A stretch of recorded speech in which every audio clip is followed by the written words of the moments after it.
কিরে ভাই কি করিস? বসে আছি দেখো তো এভাবে কেন বসে আছিস ভাই? তুমি আসবে বলে আচ্ছা তোর মন খারাপ কেন? একা একেলা মন আরে ভাই আমি থাকতে তুই একা কিভাবে? তুই কে আমার আমি কে মানে?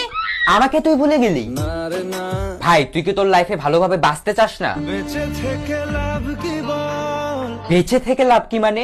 মরে গিয়ে তুই কি করবি? তারা হয়ে চলে যাব হ্যাঁ আরো? পাখি হয়ে ধরা দেব ভাই তুই চেষ্টাটা কি করছিস বলতো? তাকে আটকে রাখার চেষ্টা ভাই দেখ যে চলে গেছে তার কথা ভেবে আর নিজের সময় নষ্ট করিস না, মুভ অন কর। না রে না না মানে এভাবে তুই আর কতদিন থাকবি ভাই? জানি না যাব কদ্দুরে এখনো ভাই আমি তোকে ভালো মতন বলছি তুই ওকে ভুলে যা, আমি ওর চেয়ে আরো অনেক ভালো মেয়ে তোকে এনে দেবো। লাগে না লাগে না তাহলে এভাবেই থাক শালা, আমি চললাম। কোনো উপায় দিয়ে যা তুই এই নে। अच्छा चलता हूँ दुआओं में याद रखना।